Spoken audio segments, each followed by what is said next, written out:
That's how we all die. For the sake of this video, let's continue to try to figure out why the Sun keeps sticking their collective necks out for Amber and have now willingly lied to the UK court when they clearly know all this evidence against her exists. One clue, and perhaps the biggest one as to why, I believe, is contained in one of the pieces of text they read in the recent hearing. In the summer of 2016, while Amber was publicly attempting to destroy Johnny with her allegations of abuse, he was texting back and forth with a close friend, Christian Carino.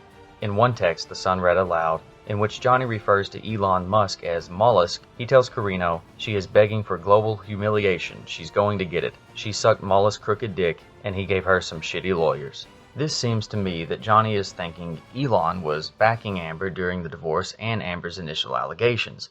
A statement from Adam Waldman, an attorney for Johnny, leads me to think he could still be doing just that.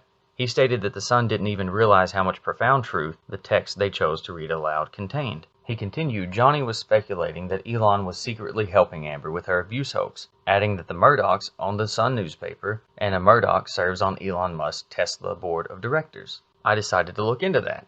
It didn't take much looking to make the connection. James Murdoch, son of Rupert Murdoch, who owns News Corp, which owns the Sun newspaper, is on Tesla's board of directors as one of its top investors. Interesting. So why would Elon still be helping his ex-girlfriend Amber, who he did officially date for some time after her divorce from Johnny? Believe it or not, the answer could tie all the way back to March 2015, and maybe further. You see, Johnny might have good reason to suspect Musk was helping Amber. You might recall how quickly she moved on with him. Soon after her public allegations against Johnny in the summer of 2016, Amber was spotted out a number of times with Musk, like in his hotel room while they were together in Miami, or even a club in London.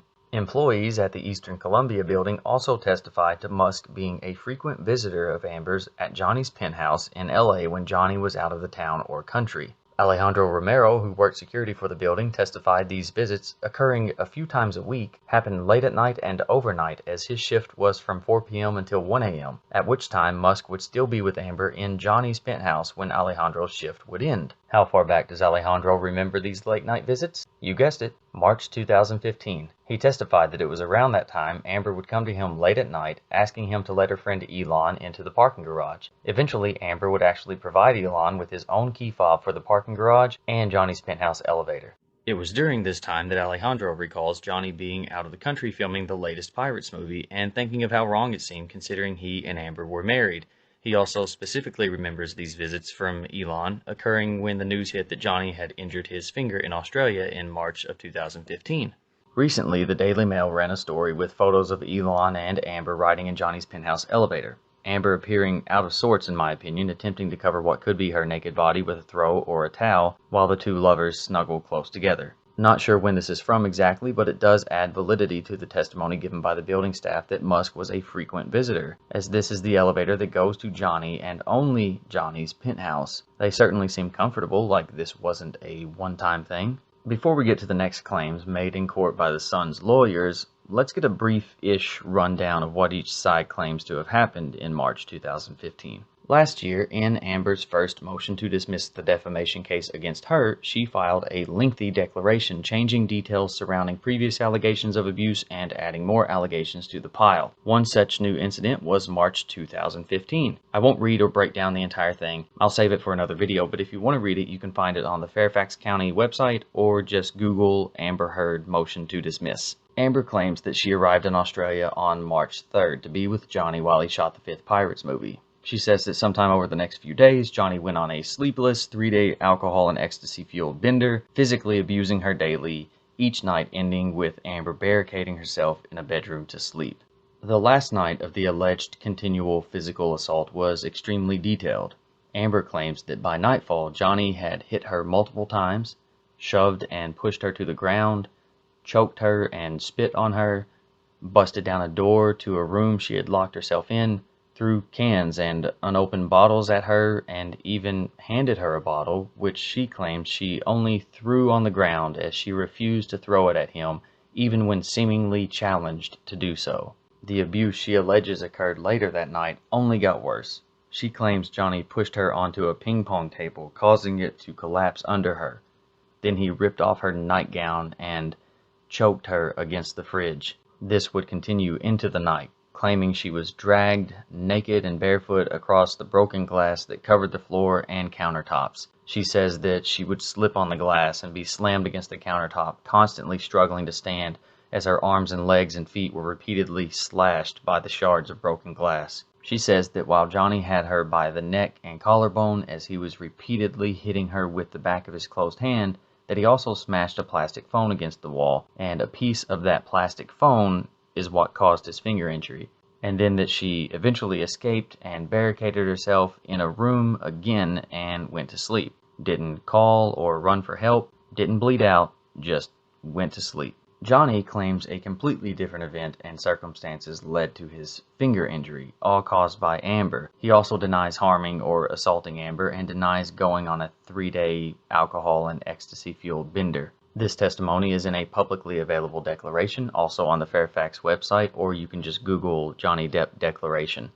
Details were added in an amended filing in the UK courts, but nobody has those, as those are not public, although some details were reported in some media outlets. Johnny testified that after his lawyer discussed with Amber the need for a post-nuptial agreement, she went berserk. While attempting to avoid her, he went to the downstairs bar area and started pouring himself vodkas and drinking them, after having not had any alcohol in at least a year. She immediately followed and started throwing bottles at him, the first of which missed, sailing past his head and breaking the mirror behind the bar. She then threw a large vodka bottle which slammed and broke against the countertop where his right hand was resting. Upon impact with the counter and his finger, the bottle smashed, slicing off the tip of his middle finger and shattering the bones in it as well.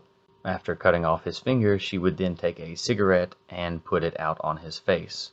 In shock from the injuries, Johnny would go throughout the house using the blood from his injury and paint to write messages on the walls and mirrors. Not sure if any other property damage was caused as a result of his shock, but just speaking for myself, I can't blame a guy for finding another outlet to vent his frustrations and not harming the one he loves, even in retaliation. And I know it's nice to see visuals to better understand what happened, but it's also nice to hear it straight from the horse's mouth. So here's Johnny describing that very incident. She threw a vodka bottle at me, and my hand was resting on the marble of the bar like that, and the first bottle went just past my ear, and the second one was a larger bottle, and she threw it from about this distance, and it smashed into the bar, which and this finger, who I now call Little Richard, was the tip of the finger was severed, and all the bone in here was completely shattered. I mean, it looked like Vesuvius. And then this was the bar, and I was sitting here like this. She would grab the bottle and she would go there. She went there, and so I was leaning like this in the chair, looking at her. First bottle went, then got the other bottle shot. Takes the second bottle, which was the larger one. I'm in this position again, and my hand is on the edge of the bar, like that, you know, leaning over, the fingers like that, and she threw the large bottle, and it made contact and shattered everywhere. See how easily the truth flows because, well, it's the truth. Now, a big dispute at the moment between the two sides is not only who caused Johnny's injury, but also when it occurred. At the recent hearing, the Sun added to Amber's claims, saying that she was also sexually assaulted as well, with Johnny allegedly grabbing her breast and mocking her in the midst of this assault. But here's why I know they're lying. The Sun's claims match Amber's. You know, the ping pong table, the bottle throwing, the tearing off of her nightgown, the choking against the fridge, grabbing her neck and collarbone and slamming her against the countertop. These claims, all initially alleged by Amber, are said to have occurred on the same date and time that Johnny had his finger injured. However, the Sun lied to the courts and told them that this occurred on March 4th. Johnny's attorney, Adam Waldman, stated that Johnny's opponents are so caught up in their lies that they can't even get their fake sequence of events, times, or dates straight. And he's right. Johnny's injury occurred much earlier in the day, before lunch, actually on March 8th, not late at night on March 4th. After suffering the injury, Johnny was taken to the hospital just a few hours later, received treatment for the injury, and was released the same day, but would not see Amber again while in Australia as she flew back to LA the following morning on March 9th, returning to Johnny's LA penthouse, and Johnny would fly back a few days after, but stayed at his West Hollywood home to heal away from her. The Sun's lawyers read text portions from Johnny to his doctor, Dr. Kipper, which they say support their claims of the when and how of the injury. The first piece of text, in which even their team says was sent shortly after the injury occurred, which they claim was March 4th, reads, "I cut the top of my middle finger off. What should I do except, of course, go to the hospital? I'm so embarrassed for jumping into anything with her. Fuck the world." I believe they'd like you to think that this means he admits that he personally cut his finger off and was embarrassed for jumping into anything, which they hope you think means physically assaulting her. The next piece of text they say was sent to Dr. Kipper 2 weeks later and reads, "Thank you for everything. I've chopped off my left middle finger as a reminder that I should never cut my finger off again. I love you, brother, Johnny." Of course, the Sun takes this dark, sarcastic joke of matching his left finger to his injured right finger as proof. We'll expand on these lies and awful attempts at mudslinging by the Sun in a bit. But I like actual proof, real evidence, witnesses, and patterns to establish the truth of when and how this finger injury happened, along with other telling pieces of information regarding this event. With that said, let's look at Amber's witnesses from March. Okay then, she did submit these pictures as evidence of her claims. We have 2 messages Johnny wrote on mirrors and scarring on her left arm that she claims is a result of the alleged abuse. First, let's talk about these messages. Johnny and Amber both say that he wrote on the walls and mirrors. Amber claims these are the only 2 pictures she could take because the mirrors were in the bathroom that was in the bedroom she barricaded herself in on that final night. She claims Johnny wrote the messages overnight while she slept. So first question, how did Johnny get into the bedroom to write these messages on the bathroom mirrors if she was barricaded in all night? This is something I was discussing about a lie in Australia. We just heard this, so that's why I want to go over it. She keeps saying that she barricaded herself in a room, right? That she had nothing to do with any of the stuff that went on with Johnny Depp, right? The problem is, though, if you look at it, okay, her statements say that she barricades herself into the master bedroom and goes to sleep for 12 hours. So she's not involved in any of the fracas or any of the fray, right? The only problem here is if you look at this, all right, you have, when you go up the stairs, you can go into the master bedroom, right? You see the walls here. There are no other doors that lead into the master bedroom, right? There is no connection with the other areas. I mean, it is its own thing. And then there's an outside balcony. But the balcony, the way that it intersects, again, unless he's shimmying up sides or unless, he's busted out of a thing, which none of that was reported. She went to sleep, she said, for 12 hours. She was uninterrupted. All right, there's a problem. We have photographs that come from the master in-suite. That would be the bathroom right here. Those are the painting photographs. You know, the ones where you have the art that JD, that he left behind. Let me pull those up, actually. Just give me 1 second. I'll pull those up, too. Now, the mirror photographs, the ones that where, again, he is drawn on the mirrors, those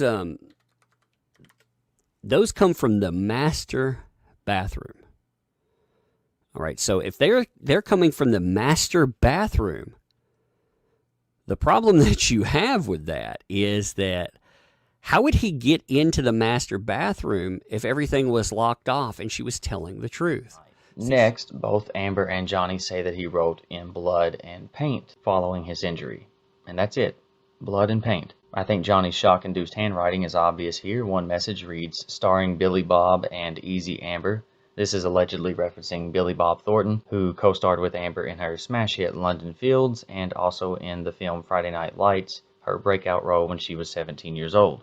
The other mirror has a message from Johnny that reads, she loves naked photos of herself. So modern, so hot, citing Amber's vanity. But here we have something different. The handwriting is clearly different, and it looks like it's written in red lipstick, not blood or paint. I have a theory. I think this is Amber's message to Johnny in response. It reads, "Call Carly Simon, she said it better, babe," with a little winky face at the bottom, referencing Carly Simon's hit song, "You're So Vain." And if I'm correct, who mocks the person who they alleged had just violently, physically, and sexually assaulted them? Allow me to expand on this theory. I think there are at least 3 separate or possibly a combination of reasons these are the only damaged photos she has. 1. She only took these photos because she knew she helped cause a great deal of the damage elsewhere. 2. If Johnny was questioning her infidelity, perhaps other messages were a little too on the mark. And or 3, after Johnny was taken to the hospital, she wrote this message as a response knowing she was flying out the next morning and it would be clean before Johnny could see it, so she took a picture to shove it in his face and get the last word in later. It was crucial to Miss Heard's testimony of having been an SA that the judge believed her to have remained locked and barricaded in her bedroom throughout the night and in fear. And even more crucial, that he believed that she did not herself write any of the graffiti on the mirrors. Else, then she could not have been asleep and barricaded in her room as she had testified. The hearing in regard to the incidents of SA was held in private. So we have photo 1 and photo 2. So we can see that the bikini has moved. And that, yeah, the red lipstick has also changed.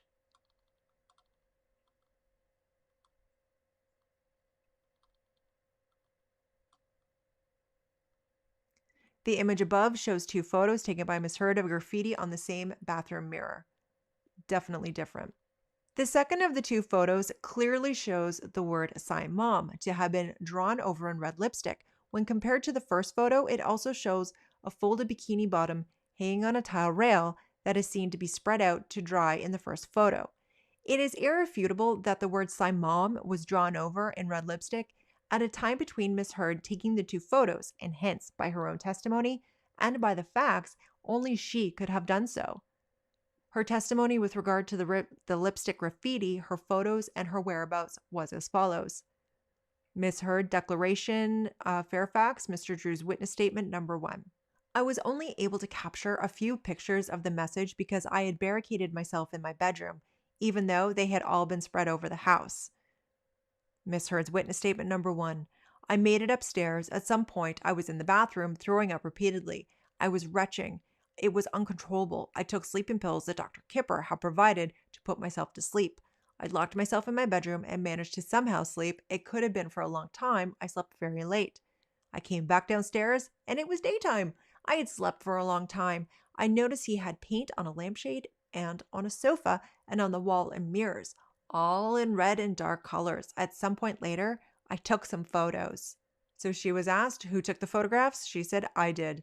And then Injustice Nickel piped up, just a minute. Who took the photographs of 49 and 50? And the answer is, you did? Amber said, yes. These were in the bathroom of the room that I was in. So Miss Laws asked, you wrote on that? Call Carly Simon, she said it better, babe? Amber, no, I did not write that. And then Justice Nickel, the question is, you wrote, call Carly, she said it better, babe, and you said you did not write that?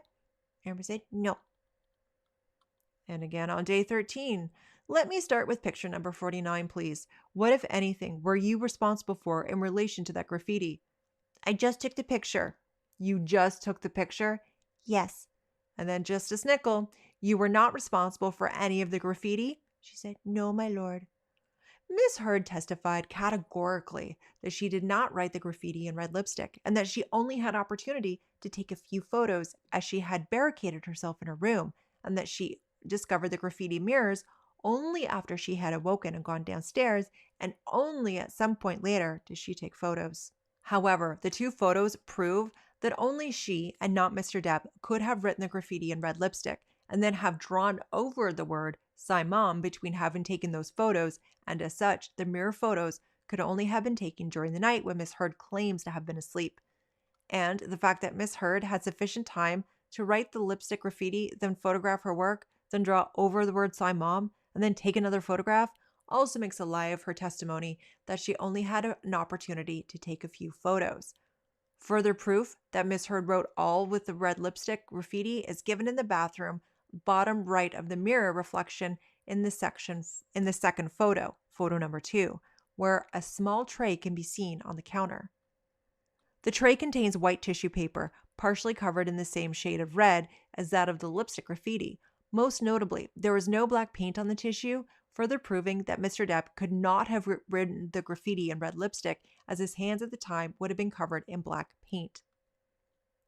It therefore could only have been Miss Heard that used those tissues to wipe lipstick from her hands after having written her graffiti, a task which would be self-evidently have been very messy. Furthermore, there was simply no opportunity by her own testimony, including the confidential hearing, for Miss Heard to have taken any photos after having gone back downstairs at midday. Mr. Depp was escorted from the premises by Mr. Connolly around 12:30, and Miss Heard testified that she lost her phone minutes before then. She also testified that in the intervening 25 minutes or so after going back downstairs, she remained there with Mr. Depp, where she was again essayed by him. And even if Miss Heard were to now claim that she took those photos later using another device, she cannot explain how Mr. Depp could have written the graffiti in his own absence, nor can she provide any point during the day when she would have had the opportunity to take the photos. The accidental 5-hour phone recording shows Miss Heard to have been accompanied by, or in close proximity to, security or medical staff for some considerable time after Mr. Depp had left the premises, and Miss Heard testifies that she was later medicated and that she slept all day. The third photo of the mirror gives irrefutable proof not only that Miss Heard spent a large proportion of the night outside of her bedroom, but that all 3 photos were in fact taken at a significant time apart, possibly hours, and not the same time as Miss Heard testified. So he's just, all those circles there are just pointing out the differences where everything is. These are magnified. In the above image, the second of the 2 photos, photo 1, shows a pair of string bikini bottoms hung over a towel rail and spread out to dry. The same photo also shows a bath mat directly outside the open door of the first of the 2 shower cubicles. The bath mat shows irregular dark streaks on the surface that are likely to be streaks of wetness caused by the wiping of feet, which can be seen more clearly in photo 2. The first of the 2 photos in the above image, photo 3, is an earlier photo taken by Miss Heard. In this photo, there are 2 towels hanging on the same towel rail where the bikini bottoms were later hung to dry, and there is no bath mat in front of the shower cubicle. There is also a container seen between the 2 towel rails, which no longer appears in the second photo, photo 1. The photo also shows a ceiling light to have been switched on at the time the photo was taken, but is switched off at the time Miss Heard returned to take the second photo, showing that she had likely switched off the light when leaving the bathroom but did not switch it back on when she returned again. This gives proof that the 2 photos were taken on separate visits to the bathroom. Furthermore, the shower hose seen in the first photo, photo 3, has looped once around itself after the shower head was hung on its hook. However, in photo 2, the same hose shows the 2 loops as it hangs down, showing that the shower was used in the time between when the 2 photos were taken by Miss Heard. These photos all prove that at some point during the early morning, Miss Heard changed into her bikini and then took a dip in the hot tub or indoor pool. She then returned to the bathroom where she placed a bath mat in front of the shower cubicle, then took a shower. After her shower, Miss Heard used the 2 towels to dry herself and then rinsed out her bikini bottoms and then spread and hung them to dry on the same tower rail where the 2 towels had previously hung. She likely also removed the container from between the 2 towel rails. Miss Heard would almost certainly have taken more photos of the second mirror at the same time she took photo 3, yet she gave no photos into evidence of the mirror showing the 2 towel rails in the reflection. Bikini bottoms in photo 1. Blown up are the section of what appears to be a pair of string bottoms. He's just showing what they actually look like. It would likely have been before and not after taking the shower that Miss Heard wrote the graffiti in red lipstick. There was no condensation on the mirrors, which itself would have made writing her graffiti more difficult. She then photographed her handiwork, photo 1.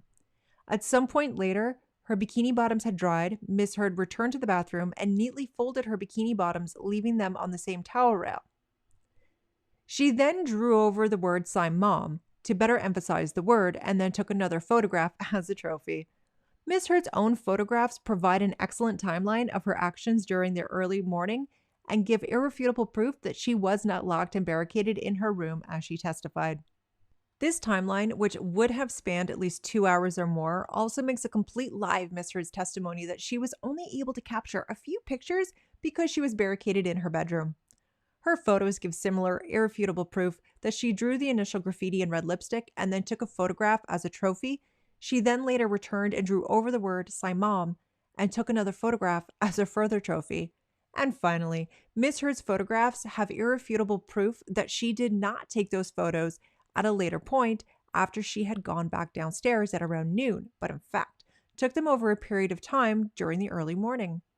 And this, as she explained earlier, is further supported by the fact there was simply no opportunity or time for Miss Heard to have taken the photographs after having gone back downstairs and before Mr. Depp had left the premises shortly after she lost her phone. Yeah, she lost it to a secret recording. That's where she lost it. And even less time for Miss Heard to have also changed into her bikini, gone for a dip, taken a shower, rinsed and hung out her bikini to dry, and then neatly folded her bikini once it had dried. Mr. Depp, in his second witness statement, gave testimony that, "I admit that at this time I wrote a mirror and walls in blood and paint, but my precise recollection of that particular time is not good given the state of shock I was in. At this point in the day, Miss Heard had gone upstairs to the bedroom of the house and I was downstairs. When I woke up in the morning of March 8th, 2015, which I recall was my day off, I found Miss Heard watching TV in the house where we were staying." And this testimony places Miss Heard upstairs at the time after Mr. Depp had written his graffiti and shows her to have been awake while he slept, and further ties in with the timeline and hard proof seen in Miss Heard's photos. Now to her injuries. Why are there no photos of her fresh injuries? She claims she had a swollen nose, busted lip, and slashes and cuts all over her body, arms, feet, and legs. Also, remember this from 2 weeks later in March when Amber claimed she punched Johnny to save her baby sister who had got between the couple when... One time, Johnny was hitting me, and he was hitting me hard and repeatedly. But it turned out she threw things at Johnny, spit on him, and punched him in the face according to eyewitness testimony, after accusing him of cheating, ironically soon after being seen sneaking Elon Musk into the building while Johnny was away. So as far as evidence of these numerous and devastating injuries, now we're left to look for ourselves. Here she is March 29th at Heathrow Airport in London, long sleeves so you can't see her arms, but no cuts on her hands or parts of her legs that you can see. Plus, she has no sign of the recent facial injuries she claimed to have received. Also, she's wearing these stiff-looking shoes with no socks, no bandages, nothing. 3 short weeks after she claims her legs, feet, and arms and body were slashed. Then there's a Throwback Thursday she posted on Instagram with a series of pictures from ballet training for the Danish girl, which Amber dated April 6, 2015. No cuts on her feet or legs, or even her left arm where she claims she has scarring. But here we finally see some skin surface cuts on her left arm while hanging with friends in New York on April 14th, and again, but beginning to fade a little on April 18th. Note, in neither of these appearances, with a good deal of skin showing, does she have cuts anywhere other than her left forearm. None on her right arm, her chest, her back, her shoulders, her legs, or her feet. And here she is on April 21st, arriving back in Australia with Johnny, with her cuts now seemingly faded much more while he still sports a burn on his cheek and a bandaged hand. These similar cuts also popped back up on June 27th in London and again, but faded a little bit, by July 4th in Paris. Now, I'm not going to say exactly what I'm thinking here, but I find it odd that Amber is right-handed. These surface cuts only appear on the underneath of her left arm, are all similar in direction, length, width, and depth, fade in and out, come and go, but are allegedly from random sized and shaped shards of broken glass, which, in my opinion, would cause much more random markings, cuts, and gashes of varying directions, sizes, shapes, and severity. I mean, having your full body weight standing, slipping, dragged, and slammed onto broken glass and not one stitch? Just 4 or 5 razor-thin surface cuts on one side of one arm. Come on. Have you ever seen Die Hard? Or you could just Google broken glass injuries, but consider yourself warned on that one. And honestly, now I can't get the message out of my head that Amber's mom sent to Johnny shortly after Amber accused him of abuse, saying that if they couldn't find a way to talk and work things out, that Amber might kill herself. Now to Johnny's evidence. He has pictures of the fresh injuries as he laid on a hospital gurney awaiting treatment on March 8th, the same day the injury occurred. Also this x-ray where you can see the bandaging and the broken bone. And there are countless photos online where you can still see clearly the deep scar on the end of his right middle finger. He also has witnesses who have already given testimony on his behalf. One witness is Ben King. He was the estate manager for the rented house the couple stayed in at Australia. Ben testified that he was urgently summoned by his colleagues to the house, and when he went inside, he said there was significant damage, specifically in the bar area on the lower ground floor. He testified that the mirror behind the bar was heavily cracked and damaged. There were broken bottles and glass on and around the bar. He was informed Johnny had his fingertip severed, but was not told how at the time, and actually found the tip of the finger on the floor in the bar area, right where Johnny says it was cut off. Ben suggested to Jerry Judge, who was head of Johnny's security at the time, that Amber be physically removed from the property. Jerry agreed, and Ben volunteered to fly back to LA with Amber the next morning.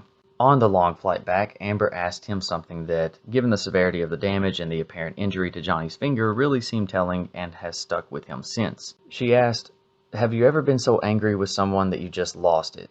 He told her that never happened to him, and not seeming to believe or accept his answer, she asked again, "You've never been so angry with someone that you just lost it?" He again answered no, and she dropped the topic. In my opinion, this was her trying to justify why she did what she did to Johnny, and if this sounds familiar, I can't promise you I won't get physical again. God, I fucking sometimes get so mad I lose it.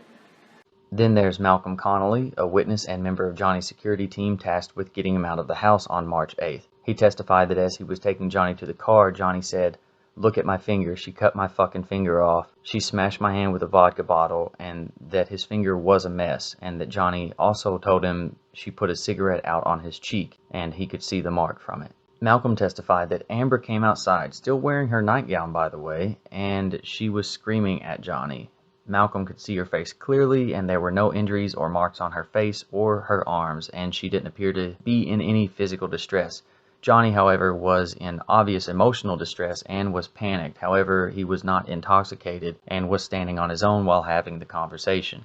Malcolm testified that Amber was screaming, "Are you just going to leave like this, you fucking coward?"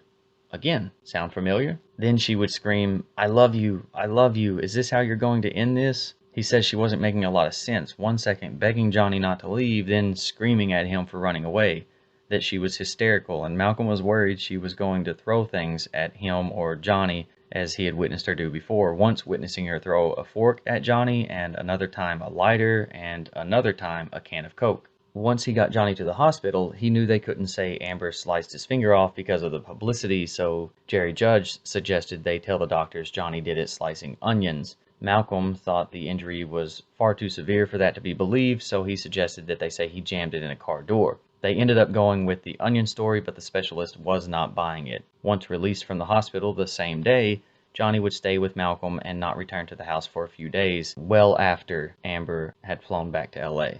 Which leads me to these next pieces of evidence that completely obliterate the claims the Sun made that this was a late-night injury on March 4th. Remember this piece of text from Johnny to Dr. Kipper? The text the Sun claims was sent shortly after the injury, and also claim it proves he did it to himself, even insinuating he was embarrassed for allegedly attacking Amber. Well, like I say, context is key. This text, even though originally sent in Australia, was extracted from a US cell phone network, specifically from the LA area. So according to the data, the message was sent at 5 p.m. UTC-8 on March 7, 2015. Funny thing, LA or Pacific time uses UTC-8 until daylight savings time, which in 2015 was not until March 8th in the US. Queensland, where Dr. Kipper and Johnny were at the time, runs on a constant UTC plus 10, as Queensland has not used daylight savings time since 1992, meaning if this text was sent at 5 p.m. LA time on March 7th, 2015, then the text, remember, sent shortly after the injury, was sent from Johnny to Dr. Kipper on March 8th at 11 a.m. local Queensland time, much earlier in the day and on a different day than the Sun and Amber have tried to now claim. Also, there's the discharge form from the hospital where Johnny received the initial emergency treatment. Note the date and time, March 8, 2015 at 4:20 p.m., meaning he was indeed admitted and released on the same day and would return the next day for surgical consultation. Here you can see the doctor describing the injury, which he recorded as a kitchen knife accident, as Jerry and Malcolm had decided on. However, you can see that in the form the doctor expresses his doubts, suggesting the injury was more likely from a crushing mechanism. Also, make note of the medicine used during the time Johnny was there. These two are simply numbing agents used for obvious reasons while they tended to his finger, and these two are just antibiotics to help fight off any potential infections. Notice what you don't see anywhere on this form: any treatment for exhaustion, dehydration, which would have been severe if Amber were telling the truth. Also nothing for the 3-day drug and alcohol cocktail she claimed was in his system. Just some numbing medicine, some antibiotics, and sent on his way. Now back to this text. The Sun claims it proves he did this to himself. Well, first let's read the whole text and get some context. It reads, "Hi. Fucked, man. Had another one. I just cannot live like this. She's as full of shit as a Christmas goose. I'm done. No more. The constant insults, the demeaning, belittling, most heartbreaking spew that is only released from a malicious, evil, and vindictive cunt. But you know what?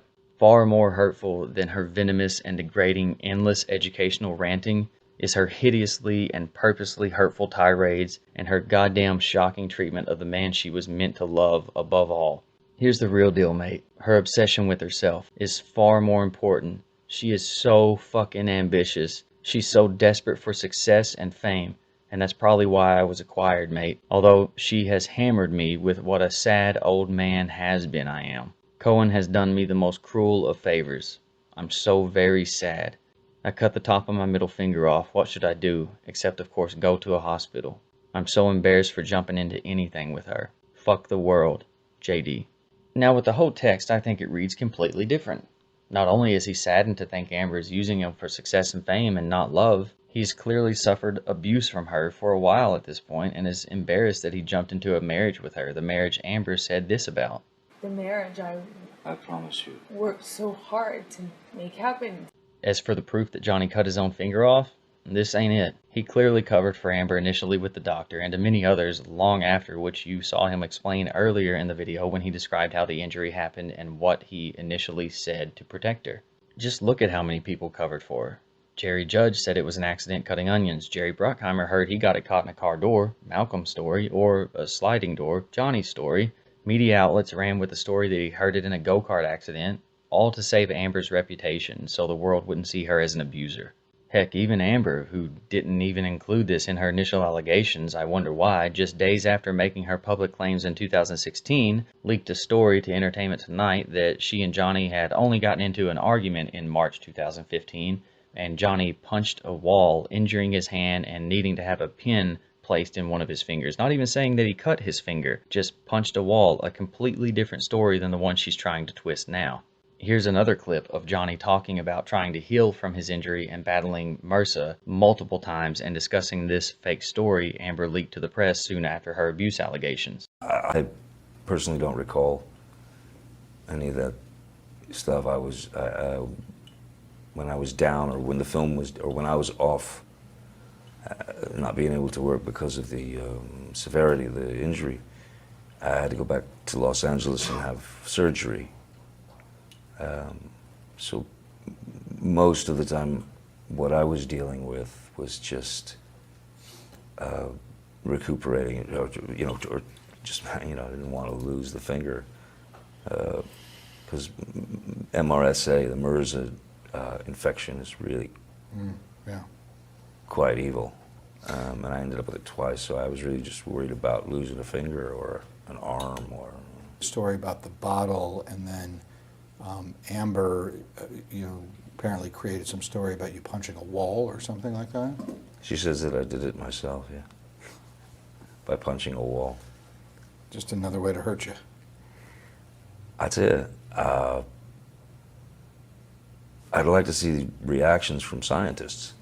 I mean, and physicians who are familiar with kind of this sort of trauma, this sort of thing, because I'd love to see her explain how someone hits a wall, and if they put their fist through it, that means that it's drywall or something. It's not. Well, if you're going to go Barnaby Jones on me, I may go back at you with Quincy.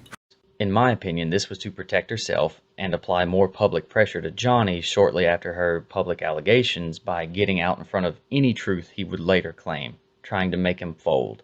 Johnny even sent a text to Dr. Kipper around the time of this fake story in which he again expresses his sadness and disbelief at Amber's claims, and even talks to the doctor about how he told everyone something else happened to cover for Amber. Amber didn't even have anything close to this story until, lo and behold, she was questioned specifically about it during her August 2016 deposition, shortly after realizing she was being asked about abuse she committed against Johnny, to which she unsurprisingly continued her pattern of giving non-yes or no answers. Isn't it true, Ms. Ms. Heard, that in Australia in March of 2016, you threw an alcohol bottle at Mr. Depp, and in fact, when it smashed, you cut off the end of his finger with the bottle that you'd thrown? That's a ridiculous accusation. Then, after her deposition, wouldn't you know it, 2 days later, leaked a story to TMZ with his evidence photo of the injury from the hospital she didn't even go to, with a story about an argument, again not saying he was physically abusive, but saying he smashed a bunch of things and a piece of one of those things must have cut his finger off. A panicked, rushed story, in my opinion, right after knowing he was willing to tell and prove the truth of what really happened. It shows who Amber was actually trying to protect.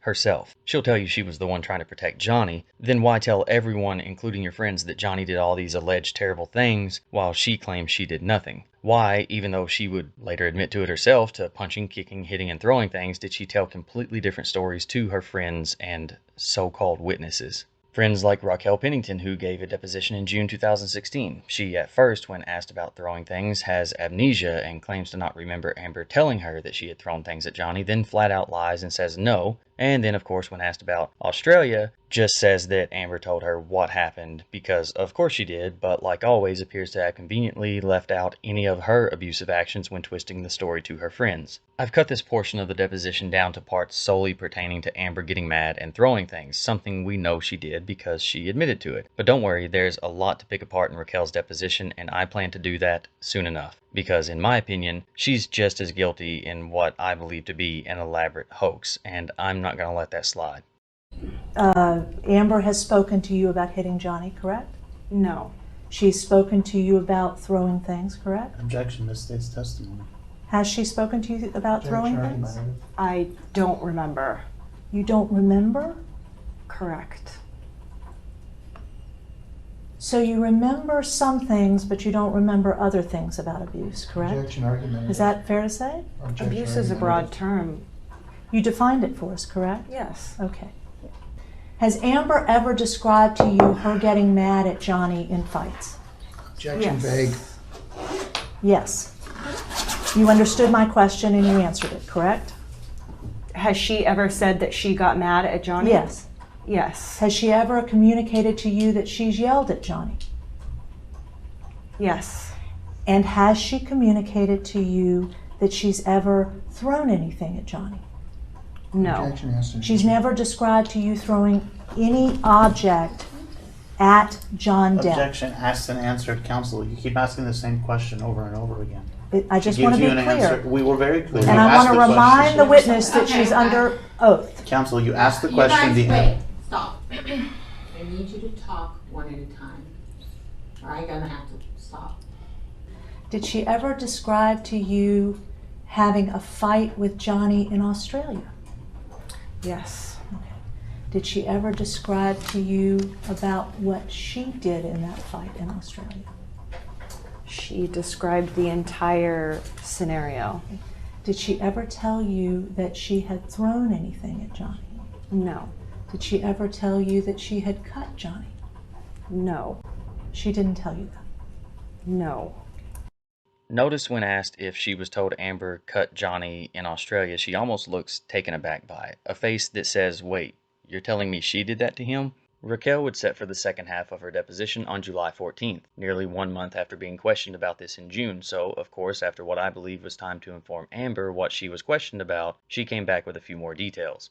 One of those being she claimed Johnny told her that he cut his finger off on a piece of glass. For starters, I don't know if I'm even buying Johnny told her anything, and honestly believe this little bit of information was just something Amber instructed her to say to protect Amber, of course. As I'll show you in upcoming videos, Raquel was instructed before she went to her deposition what to talk about, what not to talk about, and what she shouldn't bring with her, like her cell phone. That's right. Someone told her to not bring her cell phone to her deposition so that Johnny's lawyers couldn't see text exchanges that she had with Amber about very important moments surrounding their accusations. Now, it doesn't surprise me at all that Raquel would possibly lie in this situation. There are a ton of them and other deceptive tactics throughout, and I plan to point out each and every one of them. Notice in this clip you just watched, she was reminded that she was under oath. I think lawyers tend to do that when they know you just lied. And that, kids, is called perjury. And the penalty for perjury can be some serious jail time. Something that I think, as I continue to break this down and facts come out, Amber and all of those who I honestly believe are her co-conspirators are not going to be able to hide from. But my point remains that Amber wasn't looking to protect Johnny at any time. Funny how if Johnny told a story about an incident, he would often leave Amber out of it entirely. Anytime he spoke about it, it was to protect Amber. Anytime Amber or her friends talked about it, it was to protect Amber. Notice a pattern forming? Amber didn't and still doesn't hesitate to make up as many conflicting stories as she feels the need to in order to keep the blame on Johnny, especially concerning one of, if not the most violent episode she had while in Australia in 2015. Fast forward to her not so fine-tuned version in 2019 that the Sun keeps adding to now and changing dates, lying to the court saying this happened on March 4th when they have clearly seen the evidence to the contrary. Which begs the everlasting question, why?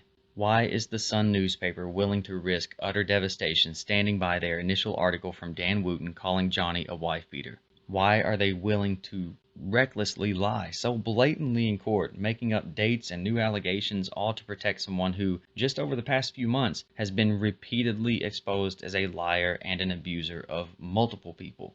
Why aid in something that people can see as a hoax? Why keep pretending when the evidence and the truth are clearly not on her side? Why does the Sun continue to be? What gain is there in this much denial and dishonesty? But it is the Sun after all. Do we expect anything other than this from them? Thank you.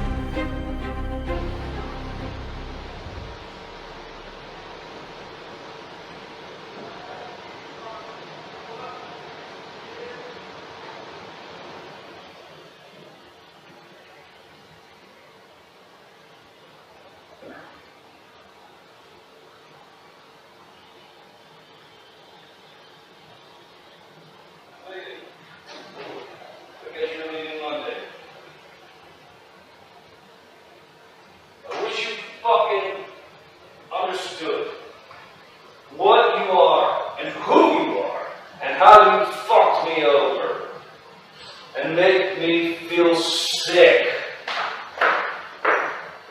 of myself.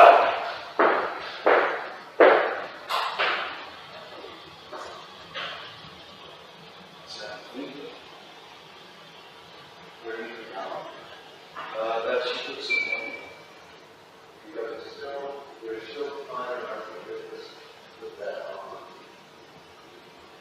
He's going to need to do that.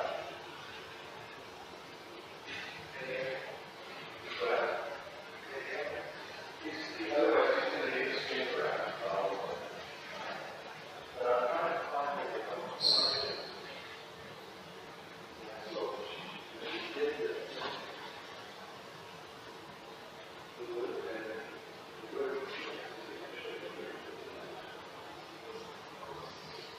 I can't find it here.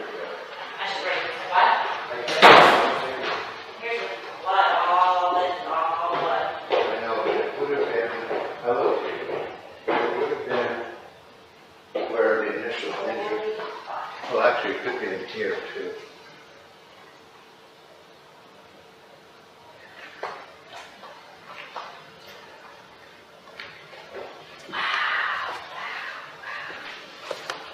So, I just, so you know, I'm going to tell her.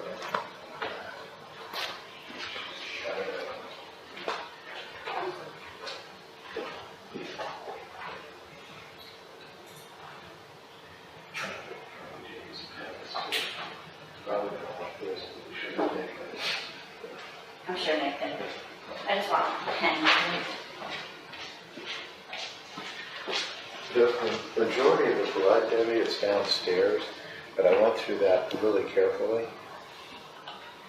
Oh, wait a minute, there's a... Someone tried to clean something out.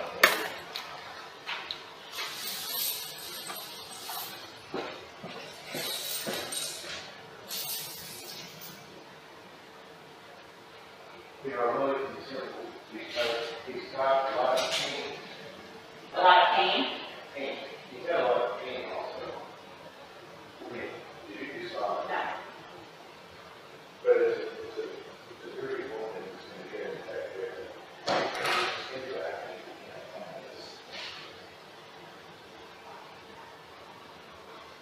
My reasoning, which may be wrong, should be where all the blood is, and that's down there. You want me to take it? Let me go give it some Hans and then I'll come back.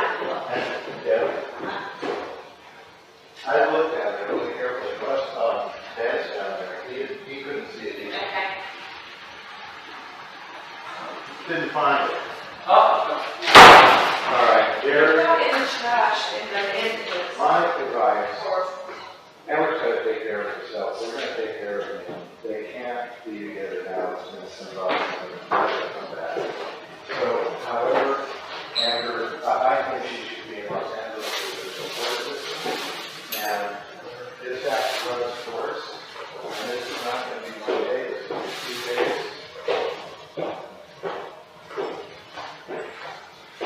How about I feel like somebody needs to fly with her. Jerry's She won't touch her. good job, choice.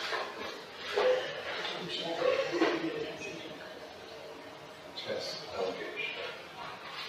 I mean, I know, I don't need to validate what you're saying, but... No, but I'm just wondering if there's another person. That's what I'm saying. Well, I asked those same questions earlier, and it all goes like that. For that reason, like he's not going to be manipulated. He's a strong guy. Yeah, is there a trash that has bandages in it? It works, man.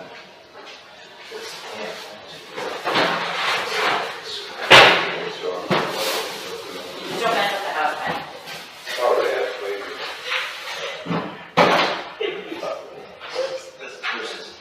What's your speed on? Is he gone? Yes. Which I feel like maybe that's one of the first things we can't, when else to get it. Now, look through this. I looked through it once. I didn't see anything that looked like flesh. It's the thing, but I bet it's in here.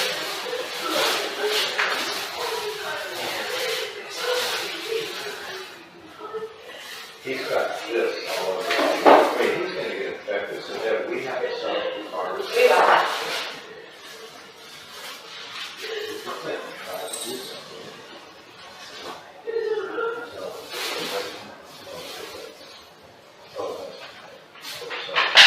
How big of a piece of skin are you looking for? We're looking at this. We're looking at like a third of the tip of the finger.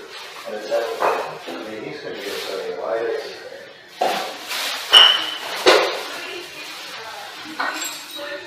He's got less than what we're up to.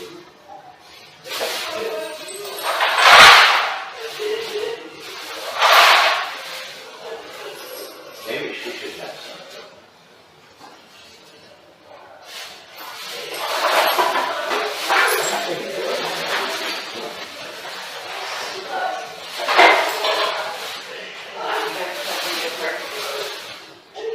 I told Daddy it's probably used to this. Can I give her like 50 a circle? What? 50 a circle? Yeah. 300 around? Yeah. She only usually takes 25. Are you okay with 50? Oh, the Seroquel? Yeah. I'd be okay with 100, but give her 50.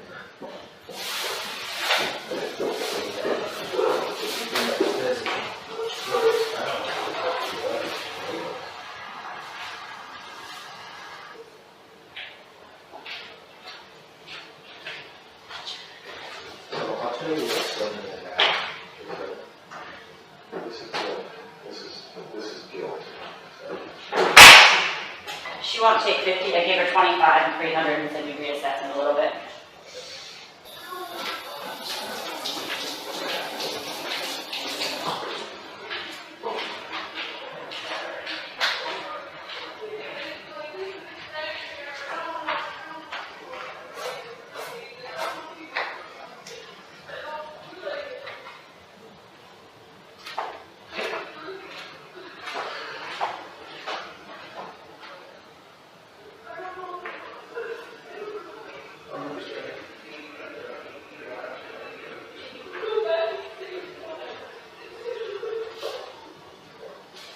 Ben's saying that as we speak, I'm saying, David's still on, I didn't talk to John, so you know what's going on. She made a point against me, she can't trust me. Because when I told Christine, that she told the fellow that and told John that she's listening, she wants to go where he is, she knows he's gone, she thinks she's going to do to another side now.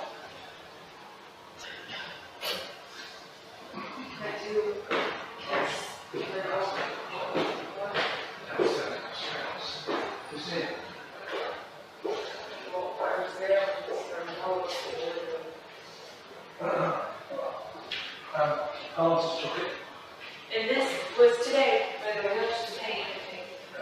And he took What's this process that we have? What's the process that we have? And when we start from over here yourself.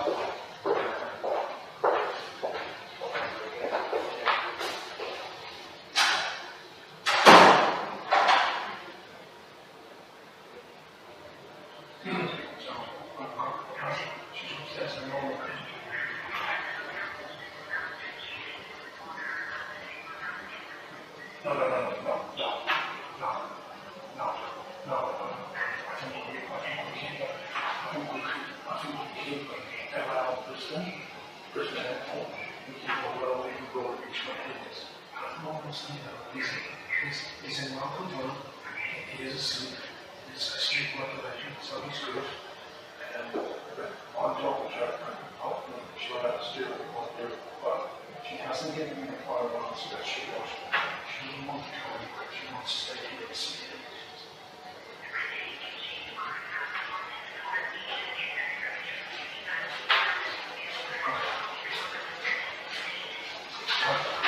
Well, Ben's saying she's just happy. He's happy to go with her. But so you know, although she's talking to me and she keeps trying to control my hair, she's made it quite clear to me. She said, I thought I trusted you, but I don't, because you told Christy and I called you on your fat on there. And I said, yes, I did. And I said,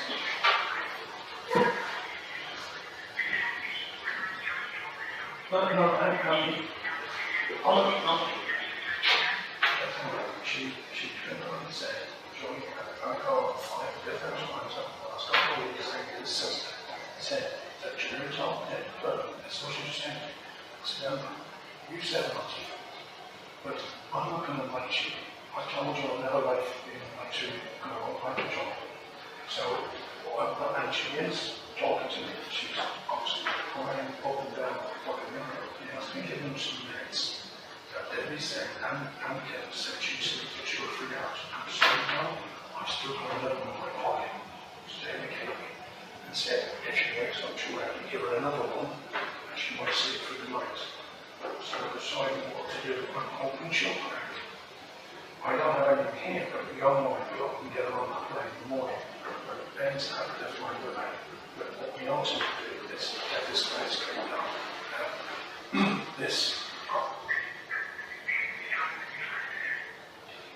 Well, no, I have a point. I'm happy to do so. I'm happy to, as I said, it doesn't bother me at all. I'm happy to go back and hand her over.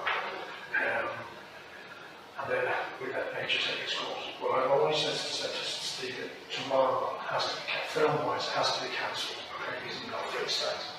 He's in no fit state. And I'm Steve.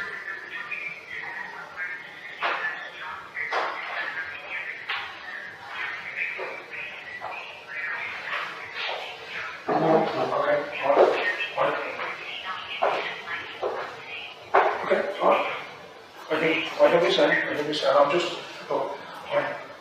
I've seen you on your head, I've never seen this out. When I say he wrecked this place, I mean it's wrecked. There's no broken, there is TV, I think she did, was a cup thrown, it missed, there's been bottles thrown. She admits to me, she threw a bottle on me. She did it first. She admits to me that, and I said to her, she also said to me, she said, actually, it's really beautiful things to do in my temple. He was shouting out the screen now. And that's the scratches on her left arm, which Debbie told me about. I've looked at it, and I've seen those scratches before on other people. As far as I'm concerned, just self-inflicted. I'm convinced of that. It's self-inflicted. At the moment, I'm working with the devil. God has laid it out because we'll be sending the car to kill us, to turn down and go legal on this, to get this whole thing calmed down. You know, I've been hurt, yes, I've been hurt, he's trying to say, I can understand why. And she admitted also that she hit him first. She actually hit him in the face. But he has a small burn on the right-hand side of his face, which she says, I see that yesterday, which she said on Friday, he got a cigarette and burned his own face with the cigarette because it was so bad. He's not well. We need to help him out in every way we possibly can, but we need to help him. And I felt convinced she got money good here. She's sometimes listening, sometimes not. And I said, you can't help her. You can't. You two need to be separated. You can speak on the phone, but you need to leave them alone. By the way, we have now found a piece of flesh on the top of his finger. Okay? It's packed in ice. It's on its way back to it's a always open tomorrow. It's happening on its way back now in a bag wrapped up with heart. He just thinks it's John's medication. And I'm still talking to her. On the other side, she's responding to me. She breaks down in 5 minutes. She's made it clear that he has told me that over the last 2 weeks, my job, which she said, I have stood up for you so many times, but how would you let me down by telling Chris that I can't go a fat program? And I said, I did, because I'm not the money for you, I'm not money for the job. And then 5 minutes later, she said to me, do you think he knows me? No, that wasn't part of my concept.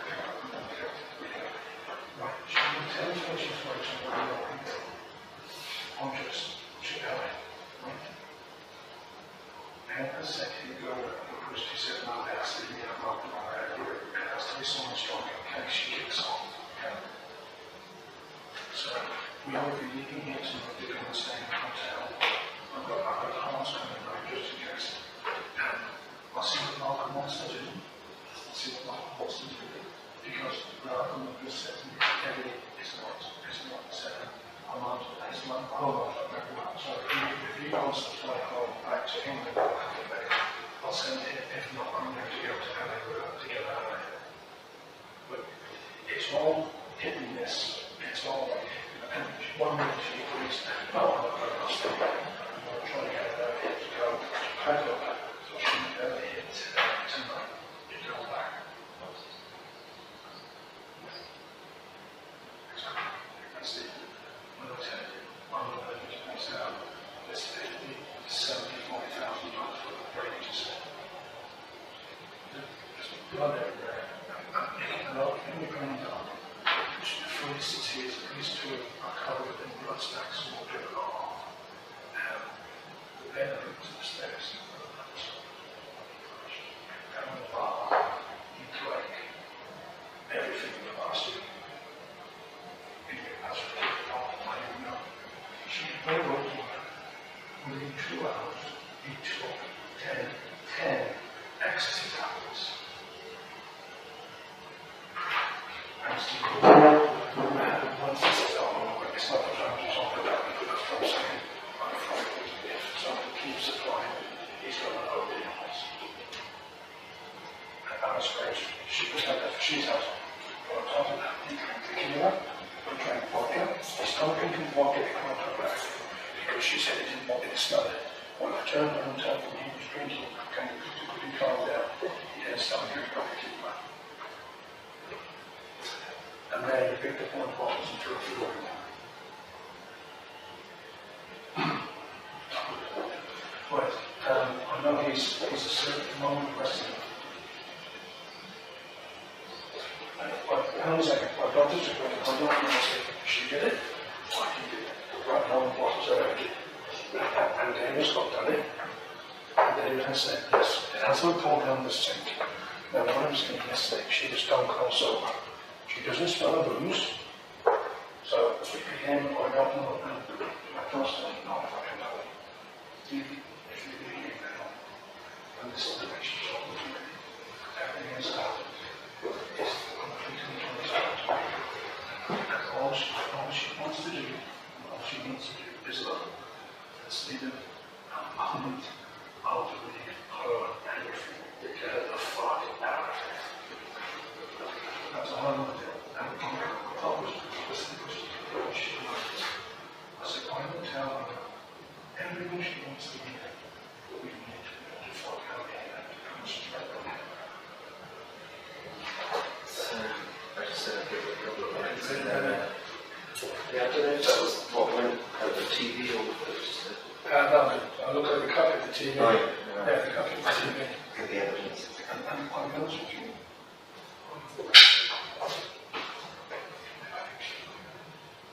You do? I don't know why I think she was here. I think she did. Because he's always sitting down there. Doesn't make any fucking difference. It doesn't make any difference, does it, really? No. I said I'd give a couple of minutes and have them finish packing. I need to know what to. It was about the hotel, we need to look for it. She up for it. Right, well, let me know because I'm going to Christy and John. I mean, I just said she should get it. That's what I was going to do. It's not sure we need it. She's getting away here. Very nice one.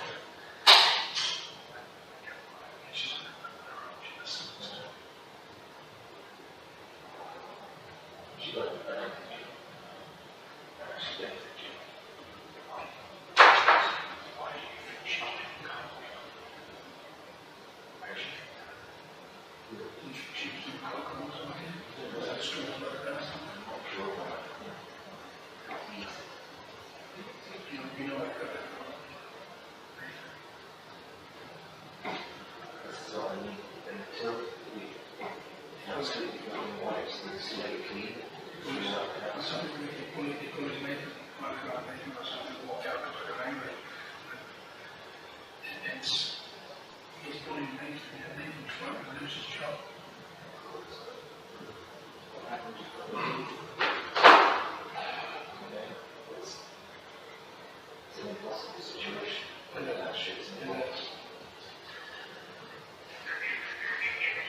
He's awake, I presume he's awake, that's what they're saying. Alan said they just left the hotel, so I'm assuming he's awake. For them to take him down there to have it done. And I will say, it is true, the quicker you get it done, the quicker it takes. It'll heal up a lot quicker. Okay? So, okay. Well, let's see if we can just get the room into my name or wherever, or 2 rooms to shoot in my name, and then we'll see what she wants to do. Don't get me wrong, she's looking, but she's changing her mind every 5 minutes, okay? Yeah.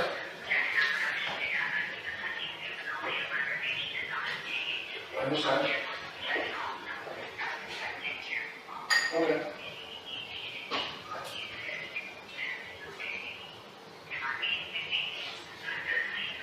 Well, he's dangerous.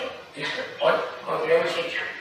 I do believe the way she is, we need, if she kicks on, we need someone strong like me and I'll help you with it. But I would say Ben has been upstairs for 2 hours and he's been talking to her and he has a way of just keeping her calm. What I do not want to do at the moment is jeopardize what we're doing with Johnny because his finger comes first. And you know what, seriously, if she has to stay here an extra 24 hours till we get him sorted out, fuck it, she stays here for another 24 hours if we have to. Because Johnny's more important.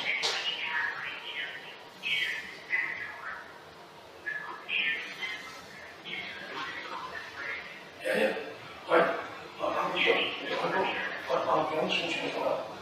The way she's talking, she's breaking down and crying, but at the same time, she's packing a bag, so she knows what she's doing. I don't think she intends to do anything stupid. She keeps saying, I don't want to leave him. I'm going to say, look, he needs some time on his own. And then when he's on his own, we'll remind him, and then you two can talk on the phone, and then you can come back. But no matter what happens, she needs to leave Australia to get the fuck out of here. She really does. And that's Kipper's idea, right? she said she'd done at least a bottle of vodka, a bottle of tequila. At one point, she reckoned it was when she was done 10 extra tablets. Down the back.